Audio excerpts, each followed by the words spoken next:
ஆகாஷ்வாணி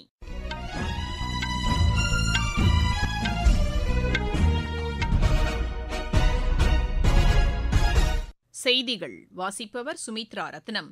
தலைப்புச் செய்திகள்: பிரதமர் திரு நரேந்திர மோடி புதுதில்லியில் சிங்கப்பூர் பிரதமர் திரு லாரன்ஸ் வாங்கை சந்தித்து இருதரப்பு ஒத்துழைப்புகள் குறித்து பேச்சு நடத்தி வருகிறார். 36 வகையான உயிர்காக்கும் மருந்து பொருட்களுக்கு ஜிஎஸ்டியிலிருந்து விலக்கு அளிக்கப்பட்டிருப்பது ஏழை மற்றும் நடுத்தர மக்களுக்கு பெரிதும் பயனளிக்கும் என்று மத்திய சுகாதாரத்துறை அமைச்சர் திரு ஜே.பி. நட்டா கூறியுள்ளார். பஞ்சாபில் மழை வெள்ளத்தால் பாதிக்கப்பட்ட பகுதிகளை மத்திய வேளாண் அமைச்சர் திரு சிவராஜ் சிங் சௌஹான் ஆய்வு செய்து வருகிறார். உயர்கல்வி நிறுவனங்களுக்கான தேசிய தரவரிசை பட்டியலில் சென்னை ஐஐடி தொடர்ந்து 7வது ஆண்டாக முதலிடம் பெற்றுள்ளது. சீன மாஸ்டர்ஸ் பேட்மிண்டன் போட்டியில் இந்தியாவின் தன்யா ஹேமந்த் காலிறுதிக்கு முன்னேறியுள்ளார். இனி விரிவான செய்திகள்.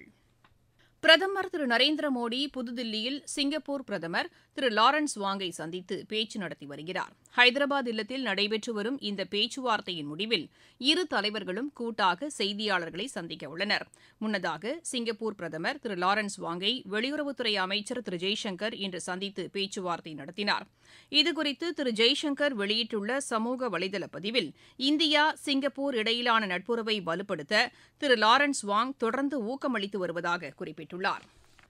சரக்கு மற்றும் சேவை வரியிலிருந்து புற்றுநோய் உள்ளிட்ட 36 வகையான உயிர்காக்கும் மருந்து பொருட்களுக்கு விலக்கு அளிக்கப்பட்டிருப்பது ஏழை மற்றும் நடுத்தர மக்களுக்கு பயனுள்ளதாக அமையும் என்று மத்திய சுகாதாரத்துறை அமைச்சர் திரு ஜே.பி. நட்டா தெரிவித்துள்ளார். இதுகுறித்து அவர் வெளியிட்டுள்ள சமூக வலைதள பதிவில், இந்த வரி குறைப்பு நடவடிக்கை அனைவருக்கும் தரமான மருத்துவ சிகிச்சை என்ற மத்திய அரசின் உறுதிப்பாட்டை எடுத்துரைப்பதாக கூறியுள்ளார். புதுப்பிக்கத்தக்க எரிசக்தித்துறை அமைச்சர் திரு பிரஹ்லாத் ஜோஷி வெளியிட்டுள்ள சமூக வலைதள பதிவில், சூரிய சக்தி, காற்றாலை மின் உற்பத்தி சாதனங்களுக்கான வரி 12%லிருந்து 5%ஆக குறைக்கப்பட்டிருப்பது உள்நாட்டு உற்பத்தியை அதிகரிக்க வகை செய்யும் என்று குறிப்பிட்டுள்ளார். இந்த வரி குறைப்பு பசுமை வேலைவாய்ப்புகளை உருவாக்கவும் பருவநிலை மாற்றம் தொடர்பான இலக்குகளை அடையவும் வழிவகுப்பதோடு விவசாயிகளுக்கும் பேருதவியாக இருக்கும் என்று திரு பிரஹ்லாத் ஜோஷி தெரிவித்துள்ளார். இந்த சீர்திருத்தத்தின் மூலம் ஆயுள் காப்பீடு மற்றும் மருத்துவ காப்பீட்டு சேவைகளுக்கு வரி விலக்கு அளிக்கப்பட்டிருப்பதற்கு தமிழக நிதியமைச்சர் திரு தங்கம் தென்னரசு வரவேற்பு தெரிவித்துள்ளார்.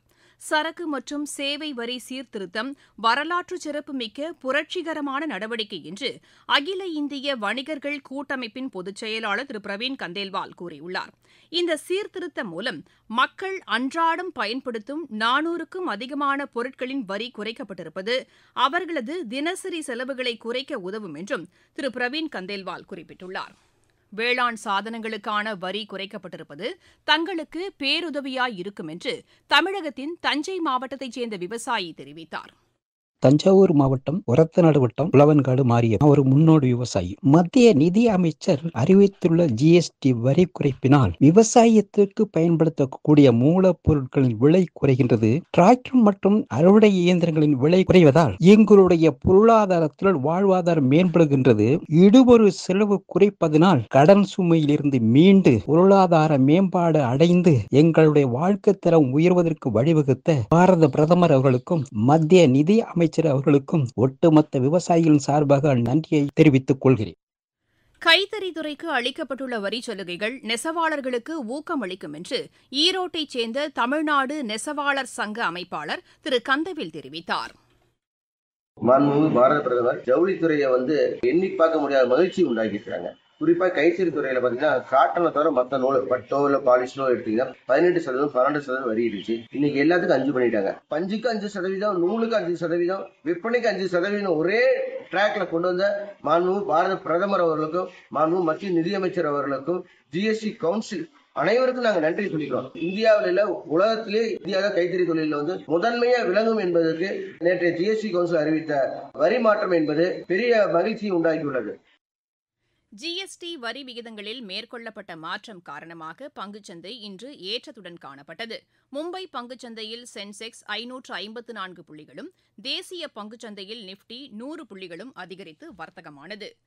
பஞ்சாபில் மழை வெள்ளத்தால் பாதிக்கப்பட்ட பகுதிகளை மத்திய வேளாண் அமைச்சர் திரு சிவராஜ் சிங் சௌஹான் ஆய்வு மேற்கொண்டு வருகிறார். முன்னதாக அம்மாநில ஆளுநர் திரு குலாப்சந்த் கட்டாரியா வெள்ளத்தால் மிக மோசமாக பாதிக்கப்பட்ட அமிர்தசரஸ், குர்தாஸ்பூர், பதான்கோட், தரன் மற்றும் ஃபெரோஸ்பூர் மாவட்டங்களில் ஏற்பட்ட சேத விவரங்கள் குறித்த அறிக்கையை மத்திய அமைச்சர் திரு சௌஹானிடம் வழங்கினார்.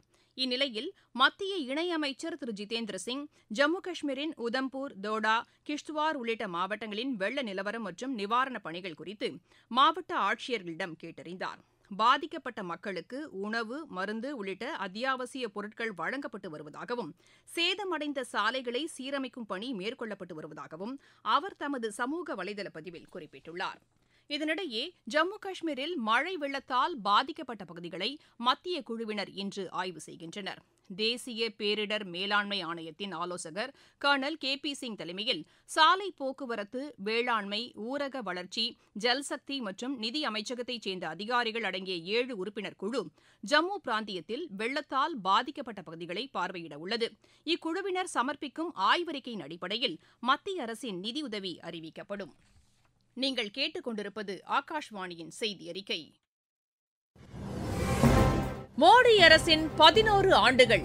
உலக பொருளாதாரத்தில் 4ஆம் இடம். உலக தரத்திலான கட்டமைப்பு வசதிகள்.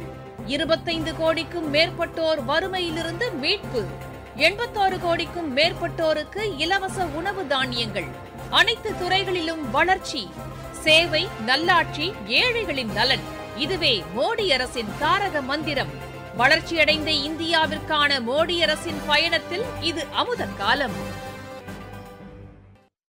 நாட்டில் உள்ள உயர்கல்வி நிறுவனங்களுக்கான தரவரிசை பட்டியலின் ஒட்டுமொத்த பிரிவில் சென்னை ஐஐடி 7வது ஆண்டாக தொடர்ந்து முதலிடம் பெற்றுள்ளது. புதுதில்லியில் மத்திய கல்வி அமைச்சர் திரு தர்மேந்திர பிரதான் வெளியிட்ட இந்த தரவரிசை பட்டியலின்படி பல்கலைக்கழகங்களுக்கான பிரிவில் பெங்களூருவில் உள்ள இந்திய அறிவியல் கழகம் முதலிடம் பெற்றுள்ளது. இந்த பிரிவில் தமிழகத்தின் கோவையைச் சேர்ந்த அம்ரிதா விஸ்வ வித்யாபீடம் 8ஆம் இடத்தை பிடித்துள்ளது. மேலாண்மை கல்வி நிறுவனங்களுக்கான பிரிவில் அகமதாபாத் ஐஐஎம் முதலிடம் பெற்றுள்ளது. மருத்துவக் கல்லூரிகள் பிரிவில் தில்லி எய்ம்ஸ் மருத்துவக் கல்லூரி முதலிடத்தையும், வேலூர் கிறிஸ்தவ மருத்துவக் கல்லூரி 3ஆம் இடத்தையும், புதுச்சேரி ஜிப்மர் 4ஆம் இடத்தையும் பிடித்துள்ளன. பிரதமரின் தாயாரை அவதூறாக விமர்சித்ததை கண்டித்து தேசிய ஜனநாயக கூட்டணி கட்சிகள் விடுத்த அழைப்பின் பேரில் பீகாரில் இன்று முழு அடைப்பு நடைபெற்று வருகிறது. தர்பங்காவில் நடைபெற்ற பொதுக்கூட்டத்தில் காங்கிரஸ் மற்றும் ராஷ்டிரிய ஜனதாதள கட்சியினர் தெரிவித்த கருத்துக்களுக்கு எதிர்ப்பு தெரிவித்து இந்த முழு அடைப்பு நடைபெற்று வருகிறது. பிஜேபி மற்றும் ஐக்கிய ஜனதாதள கட்சியினர் ஆங்காங்கே ஆர்ப்பாட்டங்களிலும் ஈடுபட்டு வருகின்றனர். இந்த முழு அடைப்பு காரணமாக அம்மாநிலத்தில் மக்களின் இயல்பு வாழ்க்கை பாதிக்கப்பட்டுள்ளதாக எமது செய்தியாளர் தெரிவிக்கிறார்.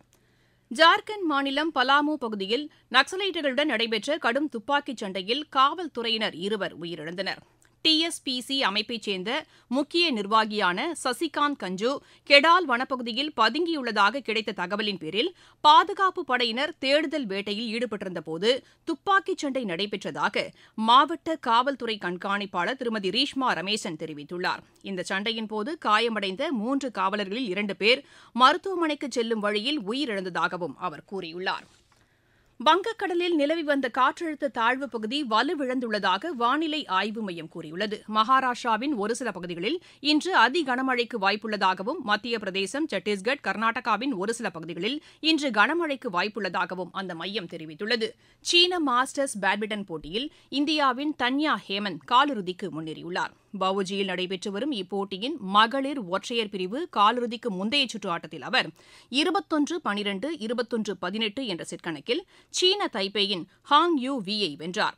ஸ்பெயினில் நடைபெற்று வரும் சர்வதேச மகளிர் டென்னிஸ் போட்டியில் இந்தியாவின் மதுரிமா சாவந்த், ஸ்பெயினின் டிடி பிரெட்பெர்க் இணை காலிறுதிக்கு முன்னேறியுள்ளது. இரட்டையர் பிரிவு முதலாவது சுற்று ஆட்டத்தில் இந்த இணை 6-2, 6-1 என்ற செட் கணக்கில் ஆஸ்திரேலியாவின் ஷானல், ஸ்பெயினின் பெட்ரிஷியா இணையை வென்றது. இந்தோனேஷியாவில் நடைபெற்று வரும் சர்வதேச டென்னிஸ் போட்டியில் இந்தியாவின் பிரஜ்வல் தேவ் காலிறுதிக்கு முன்னேறியுள்ளார். மீண்டும் தலைப்புச் செய்திகள். பிரதமர் திரு நரேந்திர மோடி புதுதில்லியில் சிங்கப்பூர் பிரதமர் திரு லாரன்ஸ் வாங்கை சந்தித்து இருதரப்பு ஒத்துழைப்புகள் குறித்து பேச்சு நடத்தி வருகிறார். 36 வகையான உயிர்காக்கும் மருந்து பொருட்களுக்கு ஜிஎஸ்டியிலிருந்து விலக்கு அளிக்கப்பட்டிருப்பது ஏழை மற்றும் நடுத்தர மக்களுக்கு பெரிதும் பயனளிக்கும் என்று மத்திய சுகாதாரத்துறை அமைச்சர் திரு ஜே.பி. நட்டா கூறியுள்ளார். பஞ்சாபில் மழை வெள்ளத்தால் பாதிக்கப்பட்ட பகுதிகளை மத்திய வேளாண் அமைச்சர் திரு சிவராஜ் சிங் சௌஹான் ஆய்வு செய்து வருகிறார். உயர்கல்வி நிறுவனங்களுக்கான தேசிய தரவரிசை பட்டியலில் சென்னை ஐஐடி தொடர்ந்து 7வது ஆண்டாக முதலிடம் பெற்றுள்ளது. சீன மாஸ்டர்ஸ் பேட்மிண்டன் போட்டியில் இந்தியாவின் தன்யா ஹேமந்த் காலிறுதிக்கு முன்னேறியுள்ளார். செய்தியறிக்கை நிறைவடைகிறது.